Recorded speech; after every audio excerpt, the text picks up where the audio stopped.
Assalamualaikum warahmatullahi wabarakatuh. Perkenalkan, nama saya Hasy Tamim Fadli dengan NIM 202475700015.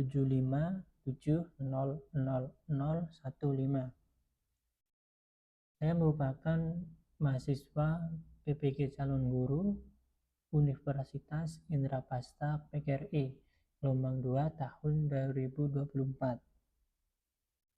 Program studi pendidikan fisika. Kali ini saya akan menyampaikan hasil seminar PBG calon guru. Dosen pembimbing Yoga Budi Bakti, MPD. Kemudian dosen penguji Bapak Dr. Dasmo MPD dan guru penguji Muhammad Iqbal Damora SPD.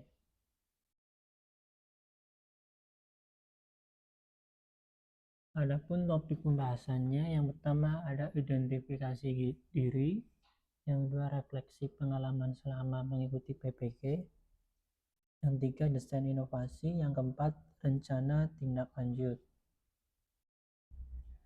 Kita mulai dari visi pribadi saya untuk pendidikan Indonesia. Mewujudkan pendidikan sebagai pembentukan akhlak, karakter, dan prestasi untuk menciptakan generasi penerus bangsa dan menciptakan lingkungan pembelajaran yang inklusif, nyaman, dan aman bagi peserta didik. Visi saya terhadap sosok calon guru: menjadi guru profesional yang berkomitmen pada pembelajaran, yang berpihak pada peserta didik sesuai minat dan bakat, serta terintegrasi dengan perkembangan teknologi untuk menciptakan pembelajaran yang efisien, partisipatif, dan relevan. Apa yang saya lakukan untuk mencapai visi tersebut? Yang saya lakukan antara lain: 1. Mengikuti program pendidikan profesi guru untuk meningkatkan kompetensi sebagai calon guru profesional. Yang kedua, merancang pembelajaran sesuai karakteristik peserta didik. Yang ketiga, melaksanakan pembelajaran yang inovatif, kreatif, dan menyenangkan. Yang keempat, mengembangkan media pembelajaran yang menarik berbasis teknologi. Yang kelima, menerapkan pendekatan yang berpusat pada peserta didik. Dan yang terakhir, melakukan evaluasi proses dan hasil pembelajaran. Selanjutnya, refleksi pengalaman belajar selama mengikuti program pendidikan profesi guru. Jadi selama saya belajar mata kuliah seminar PPG, saya menyadari bahwa pendidikan di Indonesia seharusnya menekankan pembentukan karakter dan pembelajaran yang bermakna serta menyenangkan. Pendidikan bukan sekedar transfer pengetahuan, tetapi upaya menumbuhkan pribadi yang berintegritas dan bertanggung jawab. Berlandaskan pemikiran Ki Hajar Dewantara, pendidikan harus membebaskan, memanusiakan, dan menjaga nilai-nilai budaya bangsa agar peserta didik tumbuh menjadi generasi yang unggul, cerdas, dan bermartabat. Dan untuk menjadi guru profesional, saya harus terus meningkatkan kompetensi pedagogik, memahami karakter peserta didik, membangun komunikasi yang baik, serta menjadi fasilitator yang responsif terhadap kebutuhan mereka. Pembelajaran harus kontekstual, relevan, dan memanfaatkan teknologi secara bijak. Selanjutnya, refleksi mata kuliah. Saya memilih mata kuliah teknologi baru dalam pengajaran dan pembelajaran fisika. Pada topik 3, saya mendapatkan pengalaman yang sangat bermakna dalam memahami dan menerapkan salah satu model perancangan pembelajaran berbasis teknologi, yaitu model Azure. Nah, jadi Azure itu ada 6 langkah. Yang pertama ada analyze learners, menganalisis peserta didik, mulai dari gaya belajarnya, minat bakatnya, dan karakteristik peserta didiknya. Yang kedua, state standard and objective, merumuskan standar dan tujuan pembelajaran. Kalau di kurikulum Merdeka kita harus menentukan capaian pembelajaran dan tujuan pembelajaran yang sesuai dengan kebutuhan peserta didik, sesuai dengan kemampuan peserta didik juga. Ketiga adalah select strategies and result, memilih strategi dan sumber belajar. Ini berkaitan dengan model, pendekatan, dan strategi pembelajaran yang sesuai, dan juga sumber belajar. Bisa juga adalah media pembelajaran yang memanfaatkan teknologi. Yang keempat, utilize resource, memanfaatkan sumber belajar. Yang kelima, require learner participation, partisipasi peserta didik dalam pembelajaran. Guru bisa menggunakan strategi atau pendekatan yang berpusat pada peserta didik. 6. Evaluate and revise, menilai dan merevisi pembelajaran. Biasanya pada akhir pembelajaran guru melakukan refleksi pembelajaran untuk guru sendiri atau untuk peserta didik.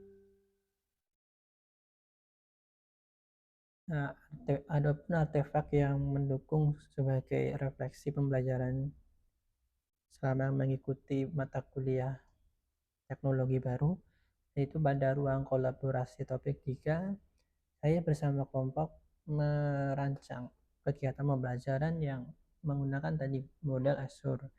Tentunya memanfaatkan media pembelajaran yang berbasis teknologi, antara lain ada media eksperimen virtual, PET simulation, kemudian ada media pembelajaran interaktif menggunakan PowerPoint, sehingga peserta didik dapat mengaksesnya sendiri-sendiri.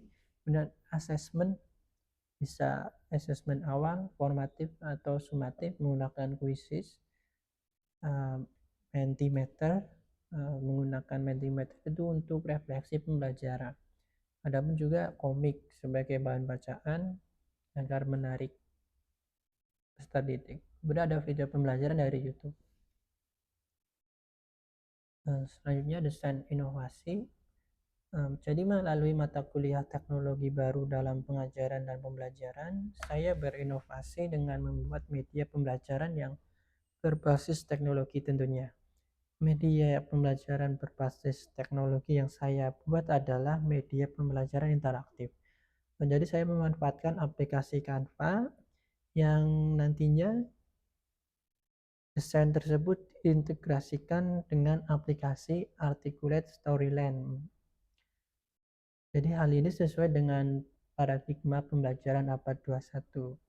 Penggunaan multimedia interaktif merupakan inovasi yang memungkinkan peserta didik tidak hanya mendengar, tetapi juga melihat dan melakukan aktivitas pembelajaran secara langsung melalui teknologi tentunya. Adapun artefak-artefak yang mendukung desain inovasi saya, ada modul ajar. Saya menggunakan pendekatan konstekstual, jadi pada materi perpindahan kalor, saya menghubungkan studi kasus hipotermia. Jadi kasus-kasus hipotermia saya hubungkan dengan materi perpindahan kalor dengan model pembelajaran problem based learning. Kemudian asesmen awal saya menggunakan quizzes, untuk refleksi pembelajaran menggunakan Padlet, dan media pembelajaran interaktif tadi ya untuk membuatnya menggunakan Articulate Storyline. Kemudian saya upload atau ekspor ke web, kemudian LKBD, lembar kerja peserta didik. Kemudian saya memanfaatkan WhatsApp Group dan Google Drive untuk berkomunikasi dengan peserta didik dan mengumpulkan hasil kerja peserta didik. Adapun dokumentasi pada saat melakukan atau mengimplementasikan desain inovasi. Jadi salah satu strategi yang saya gunakan itu adalah strategi diskusi ya, dan presentasi kelompok. Jadi setiap kelompok nanti membuat bahan presentasi bebas menggunakan PowerPoint atau media Canva yang berisi tentang hasil diskusi kelompok mereka. Ini studi akan menjelaskan hasil diskusinya kepada kelompok lain, dan kelompok lain akan menanggapi atau bertanya. Kemudian rencana tindak lanjut. Jadi rencana tindak lanjut terhadap desain inovasi yang pertama adalah mengimplementasikan desain inovasi, khususnya media pembelajaran interaktif dalam kegiatan pembelajaran nyata di kelas. Yang kedua, meningkatkan keterlibatan aktif peserta didik dalam proses belajar melalui teknologi. Menilai efektivitas pembelajaran terhadap pemahaman konsep dan hasil belajar peserta didik. Kemudian sebagai guru profesional, saya akan melakukan yang pertama, melakukan tugas dan tanggung jawab sebagai guru dengan sebaik-baiknya. Yang kedua, merancang pembelajaran yang sesuai dengan kebutuhan peserta didik dengan mempertimbangkan model, metode, dan pendekatan yang berpusat pada peserta didik. Yang ketiga, mengintegrasikan teknologi dalam proses pembelajaran. Yang terakhir, melakukan refleksi dalam kegiatan pembelajaran sebagai evaluasi meningkatkan kualitas pembelajaran. Oke, sekian tadi presentasi hasil seminar PPG calon guru saya. Terima kasih. Wassalamualaikum warahmatullahi wabarakatuh.